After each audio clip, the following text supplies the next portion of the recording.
it's not that I don't even have a theory about what happens when we die. Instead, I just have this crushing fear and theory of what I don't want it to be like. When I think about death, it's not so much the concept of what it will be like, so much as just what it could be like. And if you were to ask me what happens if we just cease to exist, we're done, that's it. But if you ask me what I'm afraid is going to happen, that's a completely different story. It all starts with a single question asked to an anonymous caller. What do you think happens when we die? And from there, the conversation goes in completely unexpected directions. Some speak with certainty, others with doubt. Some are still trying to make sense of it all. I'm Zach Ansell, and this is When We Die Talks, a podcast about death, meaning, and how that shapes the way we live. This podcast was born from my own fears around death and the need to talk about it. Thank you for being a part of this conversation.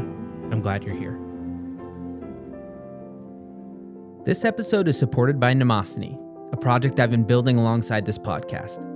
Mnemostheny is a simple way to tell your story in your own voice. It's a guided, audio-first conversation with me where we capture the parts of your life that matter to you, where you came from, the people who shaped you, the seasons that changed you, and the moments you don't want to lose. It's not therapy and it's not a performance. It's just a real conversation that becomes a private audio keepsake you can share with the people you love or keep for yourself. If you want to learn more, you can find it at mnemostheny.com. That's NEMOSENE.com. Hey, welcome back or welcome here if you're new. I recorded this call a while ago, and when I listened back, I kept thinking, man, I am all over the place in this one. I ramble a lot, and I get in my head about it, and I worried I wouldn't be able to edit it in a way that felt cohesive. But I kept coming back to it, because the caller is talking about something that a lot of people feel and almost never talk about. This one isn't a conversation about grief. It's not someone who's around death every day. It's not a belief system. It's just fear. And the weird part is they can feel it clearly, but they can't quite explain it. You can hear them trying to get the words out, and you can also hear how hard that is. Because when you can't name it, it doesn't just stay scary. It gets isolating, like you're stuck in it by yourself. And as we keep talking, the fear starts to show its shape a little more. It's not only I'm scared to die, it's fear of being trapped. Fear of losing control, fear of being alone in whatever comes next. Like the most unbearable version of this is not knowing and not being able to get out. If you've ever had that tight, spiraling kind of death anxiety, you're gonna recognize it immediately. And if you're someone who avoids thinking about this stuff because you're worried it'll make things worse, I get that too. That's part of what's honest about this call. We're not trying to fix it, we're just staying with it long enough to see what happens when it's spoken out loud. Because something does shift by the end. Not in a problem-solved kind of way, more like the temperature drops just a little. The caller even says talking about it helped, and I didn't plan that. It just happens. So yeah, I'm a little messy in this one, but the conversation is worth it. Let's get into the call. I hope you enjoy. Hello. Hey, how's it going? It goes. I'm doing well. How are you? I'm good. I'm glad that you were willing to do this and to jump on the phone and have a conversation about death. Not always something that people want to do. So thank you for being willing to do this. And that can kind of lead us straight into a lead-in question, maybe just kind of keeping it somewhat brief because this could, take us off into a full-on conversation. But why were you even interested in doing a conversation like this? I think that the concept of death and what happens afterwards, because I have such a fear of it and I don't know what happens because there's so much death going on in the world now, it made me really want to be able to talk about it and challenge myself to, really consider what it means to me. I love that because that is essentially why I started this project. So I think this is going to be a wonderful conversation because I think a lot of times when people come on here, it is not necessarily not afraid of death, but kind of is very comfortable and confident and wants to talk about it. So I think this will be a fun conversation since you and I align on the fact that it is terrifying. Yeah, absolutely. But before we kind of jump off into the full-on conversation and everything, maybe we can kind of get to know you just a little bit, obviously keeping the anonymity and everything. But maybe you can just give like a rough idea of where you're calling from and then your favorite book and why. Oh, okay. roughly, I am in the Southwest desert. Am I allowed to say the city, or is that Yeah. too? I mean, Oh, honestly, the okay. whole anonymity thing is more for you to feel comfortable. Like city state is normally what people give, so it's more about your comfort level than anything. Okay. Yeah. So I live in Las Vegas. Oh, interesting. Um, Awesome. and yeah, Las Vegas, Nevada.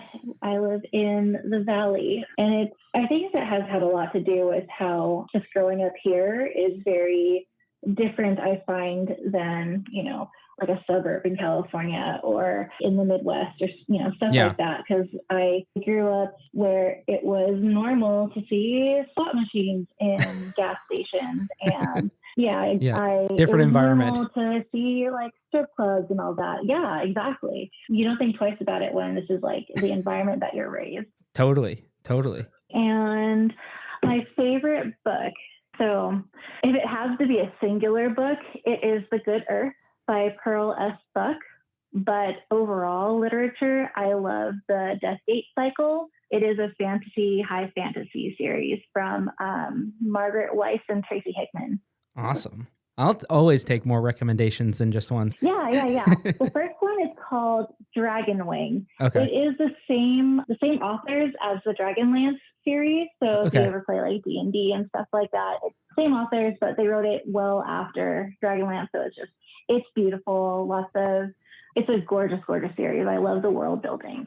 Oh. The Good Earth, though, just so you know Yeah. what you're getting into, it's kind of like it's set in long ago China, and it follows like the life story of like this poor Chinese farmer and like his kind of like life as I don't know. It's I don't know why I love it. I just love it. Hey, that's all it needs to be. If you love it, you love it. And yeah, I'll definitely check it out. And thank you so much for those.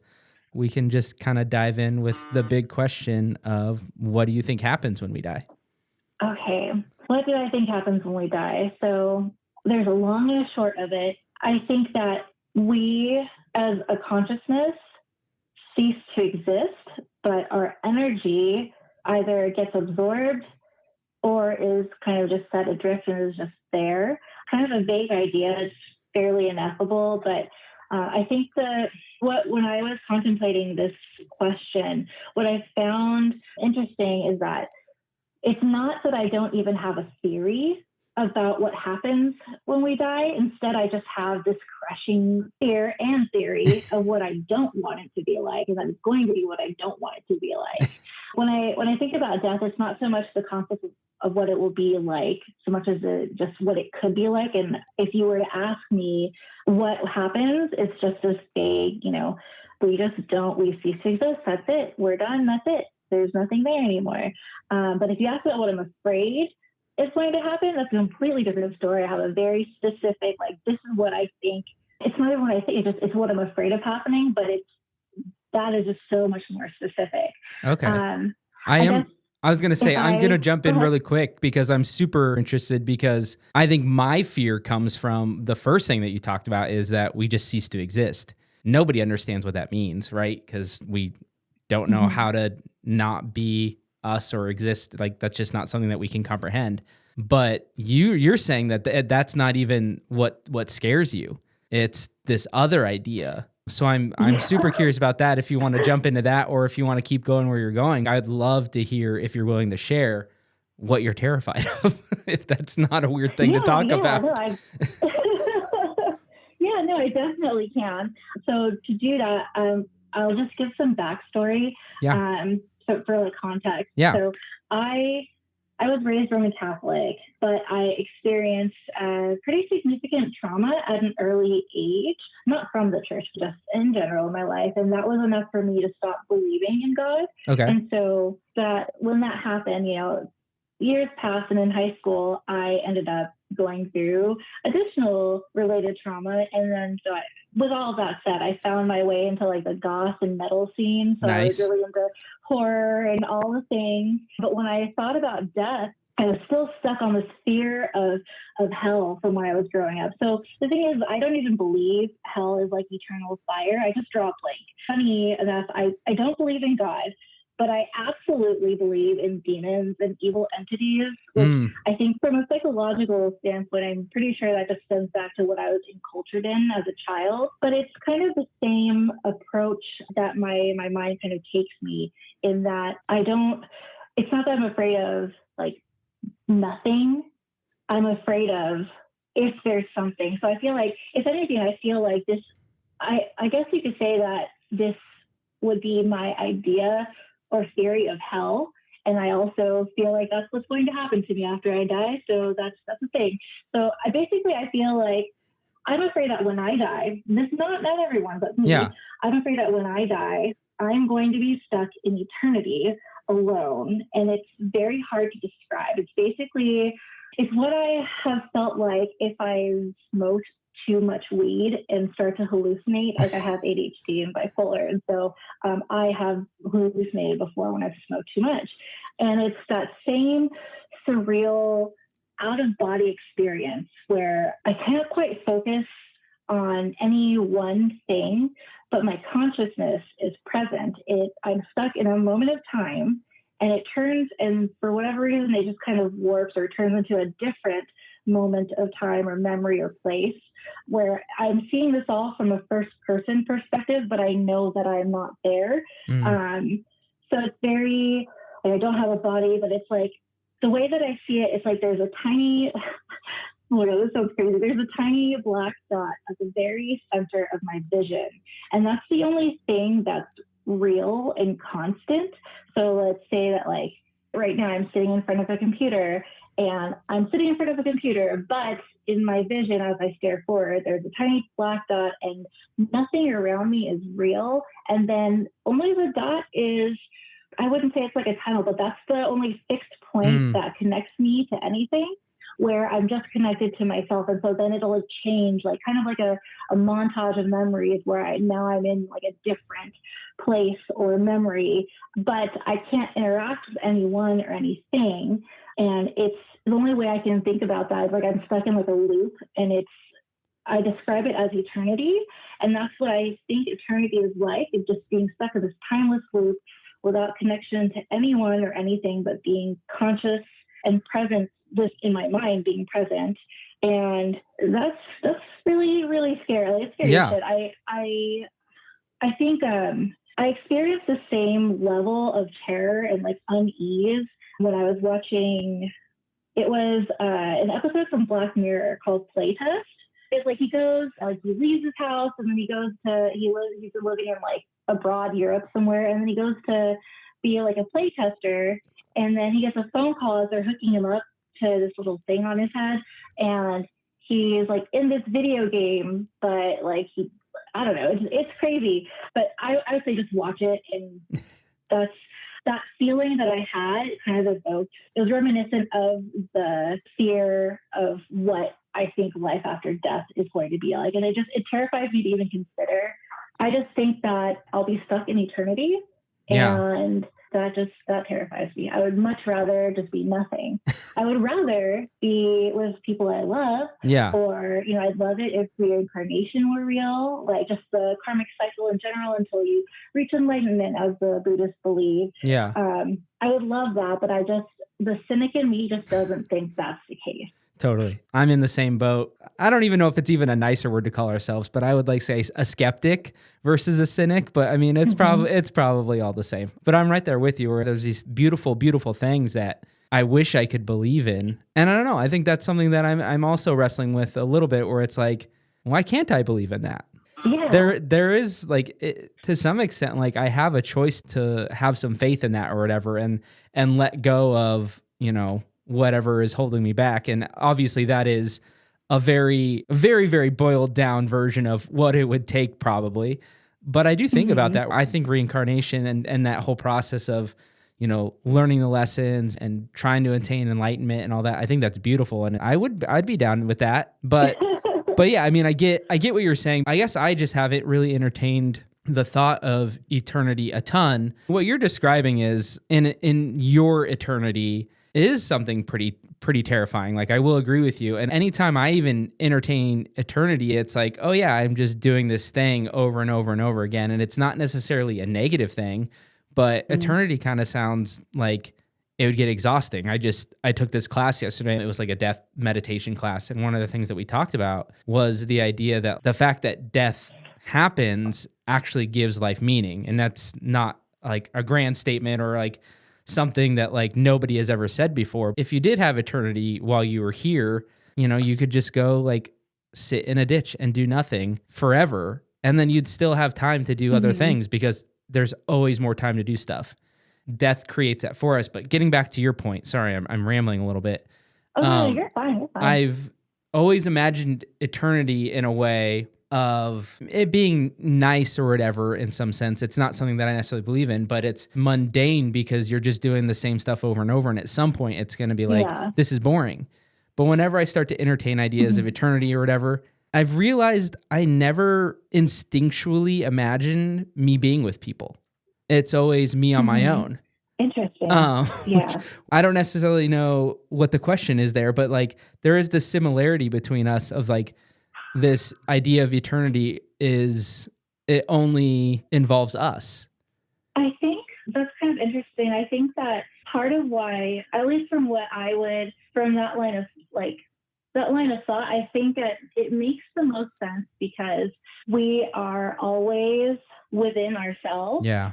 So even if we're not always around other people, we still have our own, you know, consciousness and internal monologue. We have our own perspective at all times. So it's probably a lot easier to think of it in that way.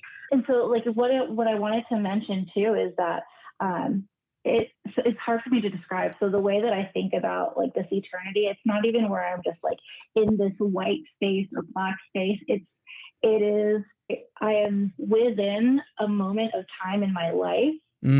And the only thing in front of me, like I can see everything, but then like there's a very small black dot that's fixed at the very center of my vision. That is the only thing that's real, where the eternity is spent in a loop of like memories where I have no autonomy. I have no control of like what happens, how long I'm in that space, anything. I'm just stuck. So you're just like a viewer of this. Yeah. Yeah. Yeah. Like almost if you take like a Rolodex and like flip through it, and these are the images, these are the memories, are the states of being that you're in at any given time, but none of it matters and none of it is real because you are alone. It's just going to loop over and over. And the only thing that is real is you knowing that none of this is real. Does that make sense? Yeah, no, it does. I mean, the first thing I want to make a joke, because I don't exactly know what the demographic breakdown is, but I wonder how many people will listen and immediately say, what's a Rolodex? Which is so sad. But I am totally getting this visual of this like cards of memories just like flying past you, and you have no way to control or experience outside of just being a spectator. I'm just trying to imagine it a little bit of, and now I'll go to bed and I'll be freaking out and, you know, this will be my new nightmare. But I'm imagining like experiencing some of these moments of like, oh, wow, I really should have done something different. Like, and I can imagine like being a viewer and like seeing and just being like, do something, do it, you know, like, and just being like, so frustrated with that. And so that's at least how I'm envisioning it and how I will not sleep tonight. Just kidding. But am I kind of like on the right track of like where your fear is? Or am I adding to it or making worse? Yeah. No. Because I've thought about it. Well, to some extent you've said you've experienced it, right? You know, like you've said that you've had like moments of it when you've had too much weed. Oh yeah. Like, so it's like, when I hallucinated. Yeah. Yeah. And so that's terrifying. So it's not just a thought experiment. It's something that you have actually felt. But anyway, I cut you off. Go ahead. Oh, no, you're fine. Have you ever had a dream that you knew was a dream and you were trying desperately to wake up from, but you couldn't? I haven't, because I don't really remember my dreams that much. It's also along the lines of what it feels like in my theory, and great fear of what I think is going to happen. It's that the feeling when I've been in a dream and I realize it's a dream, I need to wake up, and I'm willing myself to wake up and like open my eyes. I got to wake up, and I can't. I can't do anything. It's kind of in that same like helplessness and like complete lack of control, despite the awareness of the situation. I think that's the best way that I can describe it. Yeah, it seems like there's a lot of it surrounding just like the loss of autonomy and not being able to make your decisions and do what you want to do, which again, yeah, that is very, very reasonable. I'm a person that really likes to be able to do what I want to do and not have anybody tell me what to do. And so to kind of be trapped in that, I get that is terrifying. And to maybe kind of bring us back out of this a little bit, I hope I haven't made things more stressful on your end. No. It's actually, it's really good for me to think about because it makes me appreciate that I'm here. Yeah. Because I don't think about death. I don't like to. Yeah. No, I don't think anyone really does like to think about their own death. But I think for me, it's more so that I don't want to leave behind the people that I love. Like I have kids, and I don't want to envision a life without them, or not a life. But then at the same time, who's to say that we would even be aware, right? Yeah. Like I think that because we as humans are like, we are thinkers, that's what we do.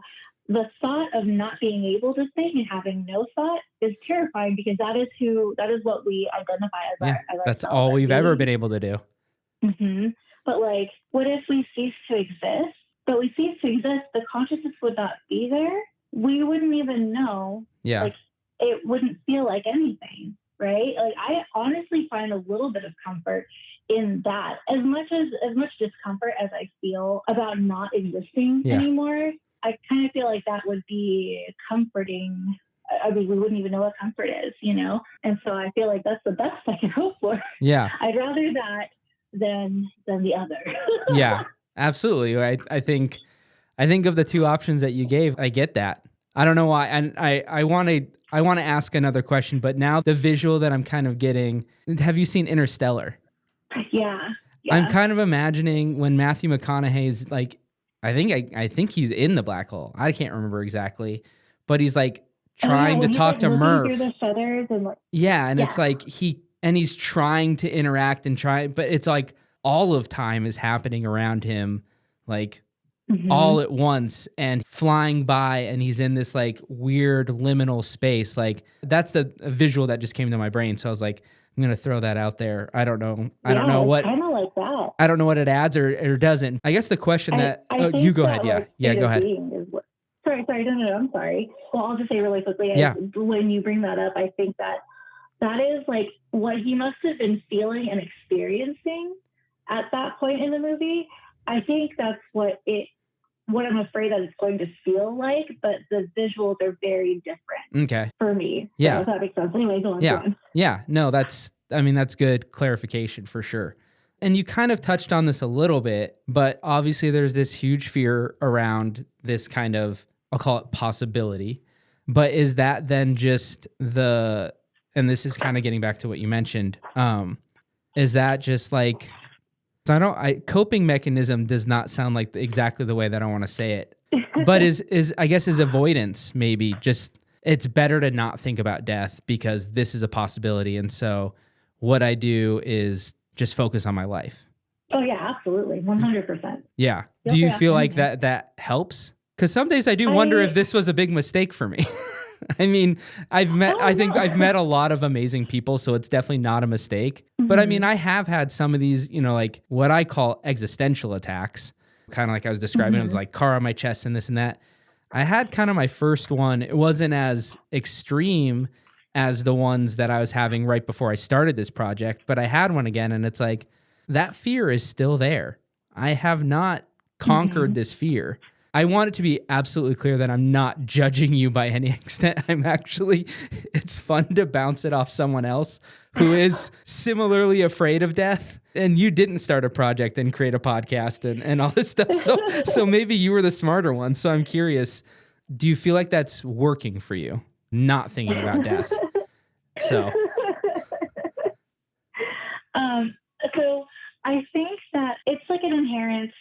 charge of like, yeah, I'm going to go one day. Yeah. And I especially feel awareness of my own mortality as my children grow. Yeah. Because I Yeah, it's feel gotta like be a that's reminder. the biggest reminder. Yeah. Constant reminder. My youngest is, you know, he's still like, he's in kindergarten, and my oldest is like just started college. I had her young. So I had her young, but she is, you know, she's 19. And I think about like, I can remember what it was like when I was 19. Yeah. And the fact that she is that age now, like when I was little, I thought that 30 was like, you're an old person. And I'm like, oh my God, Totally. what is happening? Totally. And so I realized like, I'm that much closer to, you know, to not being around. Like my grandma lived until she was 101. Okay. So that was cool. So you got some good genetics. Yeah. She was really good for her. But at the same time, I think that the times where I do think about it, it's very much in a way to kind of encourage myself and motivate myself to keep doing the things that I need to do so that I can live the life that I want and live and give my kids the life that I feel that they deserve. Yeah. So not thinking about like what it's going to be like is, I'm really good at compartmentalizing. Yeah. So this is the longest I've thought about it in quite some time, but I don't feel like it's not causing me fear. Like I don't feel any of that right now. Yeah. I think that's actually really interesting that I don't, because usually like I would kind of spiral. Is it usually, I was going to say, is it usually because you're doing it alone?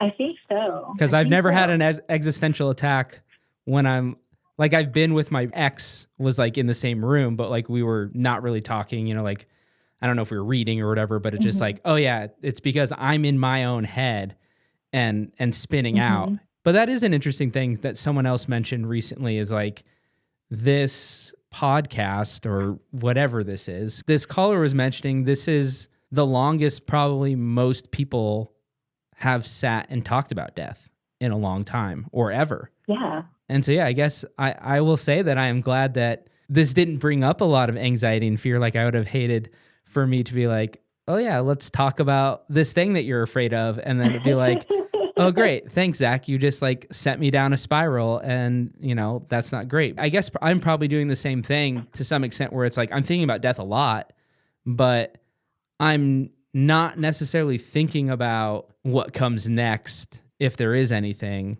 I guess what I'm also thinking about death is just like the communal aspect of talking to people, you know, like, so, I mean, there is a difference. So there's probably some compartmentalization here too, but I do love, I don't know if this is what I'll take from the call, but if anything that I think is super important is the fact that you said that you have fear around it, and we talked about it and it didn't bring up fear, and that's kind of cool. And so I'm glad that happened at least. Yeah, I mean, I hope that's the same for you too, where it's not causing you like anxiety or fear. No. I think that us talking about it, it helps me realize that yes, I'm afraid that this is what's going to happen. Yeah. And I know that I can fixate and spiral if I let myself, but at the end of the day, it's just my own theory. And it might not even be like that. It might not be that bad. It might not be anything like that. And so being able to talk to you about this, it actually takes away some of that fear that I have. So I think that's really great. Well, I'm so glad. I think that is one of my big hopes with this project. I don't know. We don't necessarily need to talk about it all the time. I'm talking about it quite a bit right now, but we don't all have to talk about it all the time. But I think just in general, we don't really have deep conversations with other people that often. I mean, potentially our partners, hopefully our partners, but I feel like a lot of times we're just all really tired. The world is a really weird place right now. Social media has created a weird landscape of being able to see all this trauma and tragedy happening constantly, because that's just how the world works, unfortunately. And so I think we're all just so tired, and we talk about very boring things. And I just love that having conversations like this connects people. It makes you less afraid. And so, yeah, I'm so glad that this didn't spin you out. It definitely won't spin me out. I'm really glad that we did this. I'm glad that you were willing. I mean, you were pretty quick. Most people, when I'm like, okay, yeah, you got randomly selected. And then, sometimes people book it, like, oh yeah, I'll do it the end of next week. Like you're like, okay, yep, I'll schedule tomorrow. So like, I love even with the fear and anxiety around death that you were so willing to open up to the opportunity. So thank you for doing that. Yeah, no, thank you. I think that your podcast and your, this whole project overall is really fascinating. I've talked to my friends about it, and I have yet to listen to all of the episodes, but I am really looking forward to being able to do that, because I think that you're right. We don't talk enough about, the real deep questions. I think that the stuff that actually connects us, right? The stuff that we all experience. Yeah. I think about it tangentially in I write a lot of poetry, so I'm in communities with like poet friends, and we'll have workshops, and we'll kind of discuss like, what is this poem about? Like sometimes the poem is about death or loss or something like that, but it doesn't make me think about my own experience and what it'll be like. I just think about it in general, from an outside perspective, and like how I can write about it. But I think that this is a completely different and unique way of kind of addressing it and just having that conversation. And it's given me a lot to think about, but all in good ways. I think that's the biggest thing, is all in good ways. And I'm just really appreciative of that. Awesome. Well, yeah, thank you. Thank you for the kind words. I did not pay you to say any of those things, but I appreciate you sharing the project with others.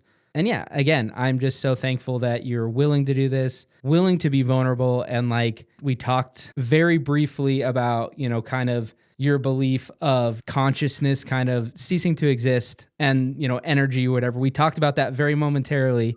And then I kind of pushed you into this like conversation about this thing that you fear, very rightly so, but like very, very personal, very deep. And so I just want to thank you for being willing to do that and being willing to jump on this call. And I'm really glad that we did this. Yeah. I just thought of something too. Yeah. It's really weird. So I know I mentioned before, like, I don't believe in God, but I believe in like demons. Yeah. And like, so it's weird that like, I totally believe in ghosts, but then at the same time, logically, how would I believe in ghosts if I don't think that anything is going to happen to me afterwards? Like, it doesn't logically makes absolutely no sense. I'm still afraid. The fear is the only thing that keeps me going. That is, if you really boil it down, it's like, if that isn't the human experience, just perfectly personified right there, that is so much of, oh yeah, if I really thought about this doesn't make sense, but still that is a possibility. So it's not getting taken off the table, and I'm going to still be afraid. And I'm not saying that is ridiculous at all. I do that 4,000 times a day. So I don't know. That's I feel like such a wonderful place to end this. Thank you again so much. I'm so glad we did this, and I hope you have a good rest of your day, and we'll have to stay in touch, and maybe I'll have to find like the group of us that are still terrified of death, and we'll have to have like a support group. We'll have a terrified of death support group or something. Totally. But yeah, I appreciate you, and yeah, let's definitely stay in touch. Yes, definitely. Thank you so much, Zach. Yeah. All right. Take care. All right. Have a good day. All right. Bye. Bye. If you feel seen by this one, I think it's because the fear is so familiar. Not fear of dying, but fear of being trapped in something you can't control and not being able to explain it to anyone without feeling alone in it. And I'm glad we stayed with it long enough for it to soften a little. Not fix, just less sealed shut. What stood out to me is how much of this call is us trying to get the fear into focus. Not by analyzing it, but by staying close to the actual feeling until it stops being this giant, shapeless thing. Once it gets more specific, it's not really death anymore. It's the fear of being stuck, the fear of losing control, the fear that whatever happens next is permanent and you can't opt out. And what surprised me is the caller saying pretty plainly that talking about it helped. Not because we figured anything out, but because saying it out loud took some of the charge out of it. It's not a breakthrough, it's just a little less intense. I think that's what I'll remember from this one. Sometimes it's not about a new belief, it's just not having to hold it alone. One quick note before I roll the outro, the voicemail line has started to pick up again, which I'm really happy about. It's where this whole thing began, and I don't want to lose that thread. I'm not ready to start including voicemail clips at the end of the episodes yet. I want to make sure I can keep it consistent before I can make it part of the show again. But I am listening, and I'm saving them, and I'm looking forward to weaving them back in when it's steady. Thanks for listening to this episode of When We Die Talks. These conversations don't offer answers, but they do open space. Space to reflect, to feel less alone, and maybe to see things a little bit differently than before. If you'd like to explore your own beliefs out loud, you can apply to be an anonymous caller at whenwedietalks.com. And if a full call feels like too much, the voicemail is always open. Leave a message at 971-328-0864 and share whatever death has stirred in your life. Listener support truly helps keep this project going. If you'd like to support the podcast, you'll find a link in the show notes. And as always, please like, share, and follow. Every bit makes a difference. Until next time, have a good life.